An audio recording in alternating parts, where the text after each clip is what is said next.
Hey, what's going on, guys? This is my Axial AX24 XC-1 rock crawler, and I just wanted to discuss some of the modifications that I've done to it just to clear up the air because I did make a claim in my last video about this truck and one of the mods, and now it's time to show you that it works.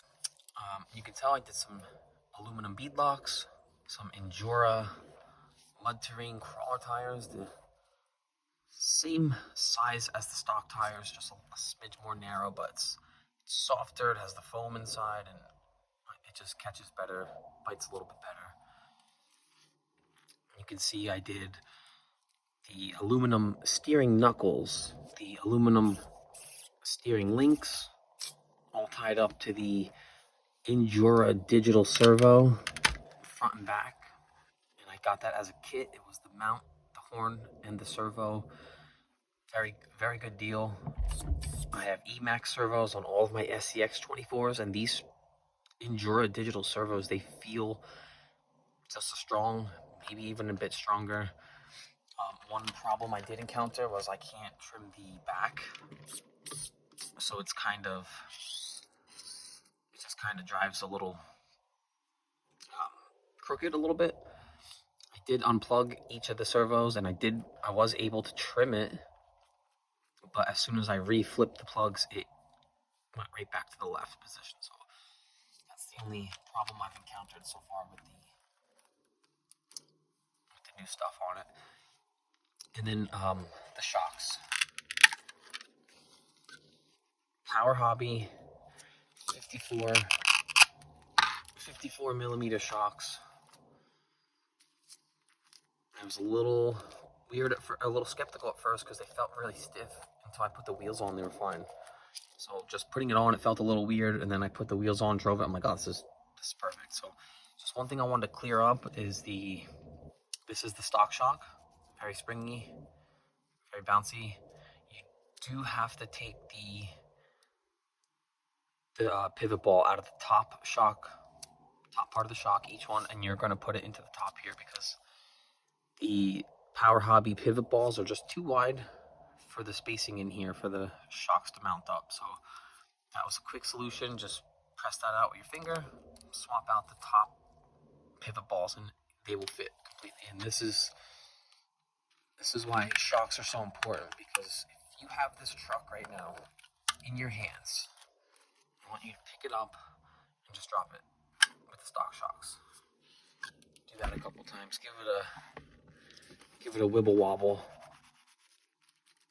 You can see that body stays put. These shocks will not allow that. No matter what you do, these shocks, the body's just going to be rocking all over the place. You can see this truck. It sits low. It sits right.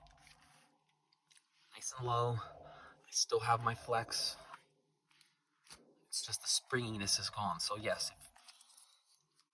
is this truck worth it now? Because now it's, it starts to add up a little bit. Yeah, it's worth it. It's for sure. If you don't have anything like this, this overall, the improvement of this truck, it's night and day compared to what it was in the stock form. So I'm gonna get this thing out on the rocks, and you can take a look for yourself and see how she does on the rocks.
You can see that the suspension really helped keep that body intact from bouncing all over the place. Like these stock shocks would just have you bouncing and rolling.